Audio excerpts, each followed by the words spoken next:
Yo, what is up guys, it's Wodzu here and welcome to another episode of the Beat Grinding in Reaper series, a series of tutorial videos in which you'll learn not only how to make beats, but how to do it in Reaper. Today we're gonna be talking about counter melody. But what's counter melody?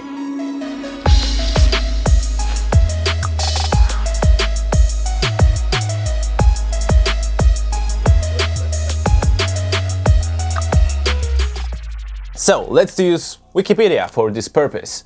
In music, a counter melody, often counter melody, is a sequence of notes perceived as a melody written to be played simultaneously with a more prominent lead melody. And this definition is pretty simple and explains all of that. In beats, counter melody is just the second melody, which is usually a little bit in the background.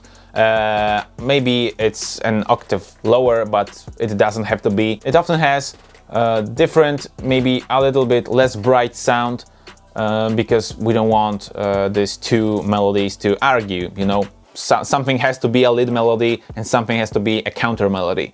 So let's try to make a counter melody for the beat we've been making for the past episode. Here we have our beat in Reaper. It sounds like that if you haven't heard it already.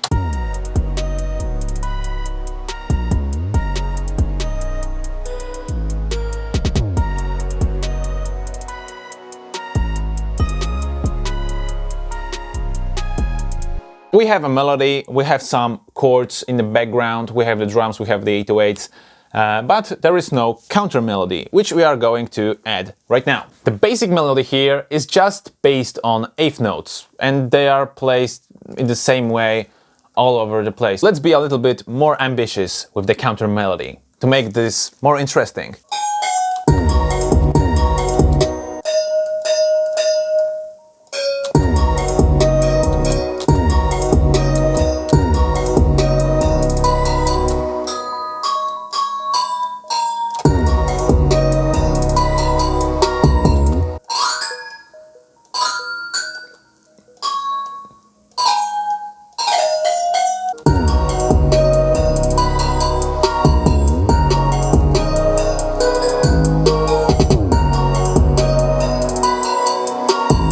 So we are using the same tactic as in the episode about making melodies, which is making first pattern, making second pattern, which is different, then going back to the first pattern and making something different for the fourth pattern. I wanted this pattern, this whole thing, this whole contra melody to be different in terms of the rhythm, because the main melody is like dang, dang, dang, dang. It's every quarter note. This melody is different because it's like da da da do do da da da da da da.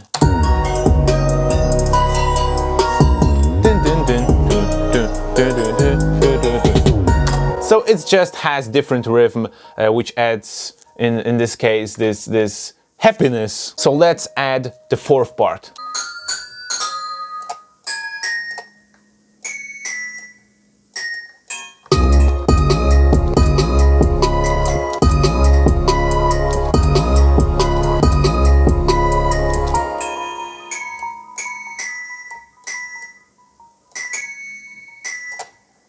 And now we're going to use triplets.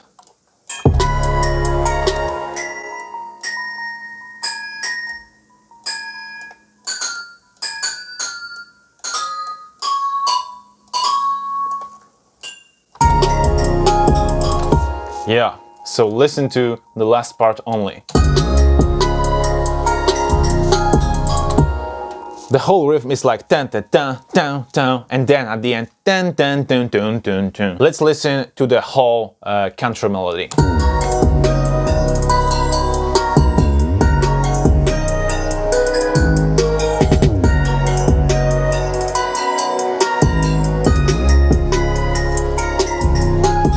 So that's basically my perception and the definition from Wikipedia about the counter melody and its role.